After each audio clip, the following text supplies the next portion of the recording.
Welcome to History Explained, where we illuminate the past to better understand our present. I'm your guide for this weekly dose of 7 days under 7 minutes. Today is Sunday, June 15, 2025. As we do every Thursday, we explore cultural insights, those traditions, celebrations, and creative expressions that give shape to identity, memory, and meaning in communities around the globe. This week, from June 9th to June 15th, we witnessed powerful moments of cultural preservation, revival, and transformation.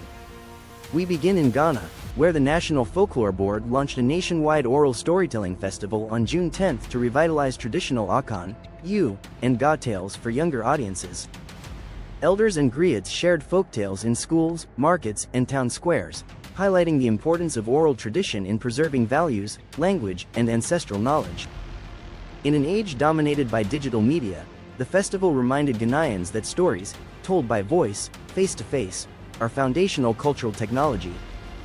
In Japan, the ancient practice of no theater received renewed international attention after UNESCO added several regional adaptations to its list of intangible cultural heritage under review.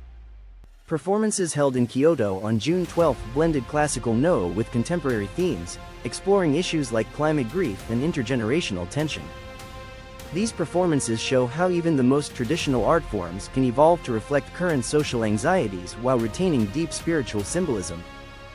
Brazil's Festa Junina, which began its national celebrations on June 13, brought millions to the streets across the country for music, food, and folk dancing.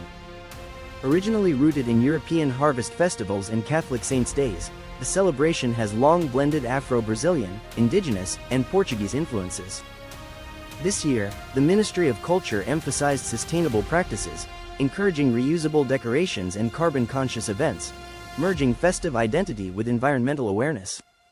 On June 11, in Toronto, the Indigenous Fashion Week Canada kicked off with runway shows, panel discussions, and exhibits celebrating Métis, Inuit, and First Nations designers. The event was a vibrant expression of Indigenous resurgence, fusing traditional materials and stories with cutting-edge design. Speakers addressed issues of cultural appropriation and sovereignty in the fashion industry, reminding audiences that style can also be resistance and remembrance. Meanwhile, in Spain, the Museum of Islamic Art in Granada launched a new exhibition titled Echoes of Al-Andalus, retracing the cultural and scientific legacy of medieval Muslim Spain. Opened on June 14, the exhibit highlights how architecture, mathematics, and poetry from the 10th to 15th centuries continue to shape Spanish and global culture. The exhibition arrives amid rising cultural nationalism in Europe, offering a timely reminder of shared heritage and the power of pluralism. In India, on June 9, the state of Tamil Nadu introduced new guidelines for incorporating folk dance and local storytelling into public school curricula.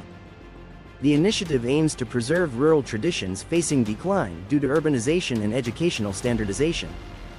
By institutionalizing native art forms like Karagattam and Vilapadu, the program seeks to ensure cultural transmission doesn't end at the village border.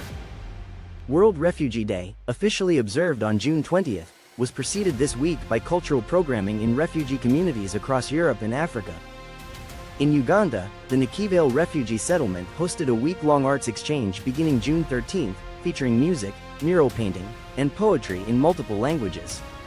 The event underscored that displaced people are not just recipients of aid, but bearers of vibrant, evolving cultures.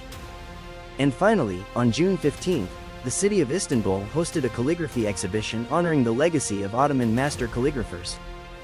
Displayed in the historic Süleymaniye Mosque complex, the pieces bridged tradition and digital technique, featuring animations of classical Arabic script. The exhibit, which drew large crowds, served as a meditation on how sacred aesthetics continue to influence design and spirituality in the modern world. From fashion runways and street festivals to whispered stories in handwritten script, this week in cultural expression reminded us that tradition is not static, it is dynamic, shaped by memory and molded by change. Culture adapts, resists, reinvents. It binds us to each other and to the legacies we carry forward. Thank you for joining us for this week's Cultural Insights. If you found meaning in these moments, subscribe and share this episode with someone who cherishes the power of culture in motion.